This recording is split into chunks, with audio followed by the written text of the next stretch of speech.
ఈ ఒకేసారి ఎన్నిక నిర్వహించడం గురించి కేవలం అందరూ మాడుతుందంటే ఒకటి డబ్బు ఖర్చు గురించి మాడుతున్నారు, రెండు ఈ టైం వేస్ట్ అవ్వదు అంటే మన ప్రొడక్టివిటీ పెరుగుతుందనేది బీజేపీ నుంచి వస్తున్నటువంటి ఒక అభిప్రాయం.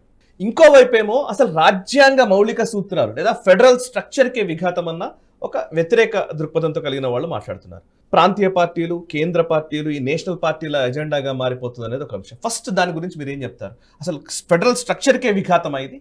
ఈ ప్రకటన రాగానే ఏదైతే Ramnath Kovind committee report present చేశాక క్యాబినెట్ ఆమోదం తెలపంగానే హ్యూ అండ్ క్రై దేశమంతా కూడా మీడియాలో మొదలైంది.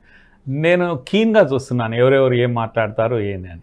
మొట్టమొదటి వ్యక్తి ఎవరు? కాంగ్రెస్ అధ్యక్షుడు, నంబర్ 1 పర్సన్ కదా, ఒక పెద్ద పార్టీ యొక్క అధ్యక్షుడు మల్లికార్జున్ ఖర్గే ఏమంటారంటే నహీ మానేంగే, what you say cabinet has approved అనగానే ఆయన కార్లో నుంచి దిగేవాడు ద ఫస్ట్ వర్డ్ అయినా నహీ మానేంగే, నహీ చలేగా, జబ్ జబ్ చాహే తబ్ ఎలక్షన్స్ హోనా చాహియే. This was the statement. ఒక రెస్పాన్సిబుల్ మ్యాన్ యొక్క నోటి నుంచి వచ్చినటువంటి మాట. ఎప్పుడు కావాలంటే అప్పుడు ఎన్నికలు జరగాలి దేశంలో, అంతేగాని మీరు ఏదో పెట్టేసి 5 ఏళ్లకోసారి కట్టేసేస్తాం మేము అంటే కుదరదు అని.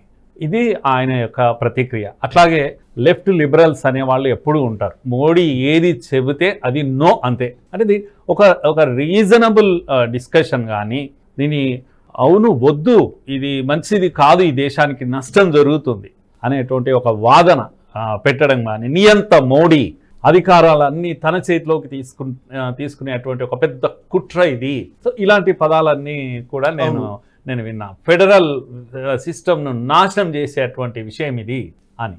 సో ఇలాంటి మాటలన్నీ వచ్చాయి.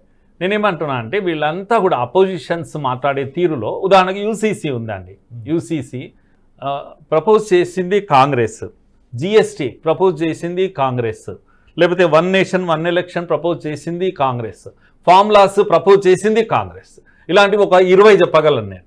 ఇవన్నీ కూడా ఏవైతే ఇప్పుడు అపోజ్ చేస్తుందో టూత్ అండ్ నెయిల్ అపోజ్ చేస్తున్నటువంటి విషయాలన్నీ కూడా ఇవన్నీ కూడా ప్రపోజ్డ్ బై కాంగ్రెస్. వాటిని బీజేపీ ఇంప్లిమెంట్ చేయడానికి పోతే నో నహీ చలేగే అనేటువంటి ఒక వాయిస్ ఉంటుందండి. ఇందులోనే సమస్య అంతా ఉంది. సమస్య ఈ దేశంలో ఒక డిబేట్ జరగాలి, ప్రతి విషయంలో డిబేట్ జరగాలి, తప్పులేదు. అధికారంలో ఉన్న ఒక పార్టీ ఒక ప్రపోజల్ చేసినప్పుడు అందరము చర్చ చేయాలి, చర్చలో గుడ్ అండ్ బ్యాడ్ చర్చ చేయాలి, ప్రజలను కన్విన్స్ చేయాలి. కనుక అక్కసు కక్కడం లాంటిది కాదు కదా ఇప్పుడు కావాల్సింది. కనుక ఈ డిబేట్లో ఇప్పుడు మనం చేస్తున్నటువంటి ఈ డిబేట్లో అదే తేలాలి. ఇది ఇందులో నిజాయితీ ఎవరిలో నిజాయితీ. ఈ వీడియో మీకు నచ్చినట్టయితే లైక్ చేయండి, 10 మందికి షేర్ చేయండి. అలాగే కామెంట్ల రూపంలో మీ అభిప్రాయాలను మాతో పంచుకోండి. Nationalist hub group of channels ను సబ్స్క్రైబ్ చేసుకుని తెలుగునాట జాతీయవాద జర్నలిజాన్ని ప్రోత్సహించండి. ఈ వీడియో కింద ఉన్న బెల్ ఐకాన్ పై క్లిక్ చేయడం మర్చిపోవద్దు.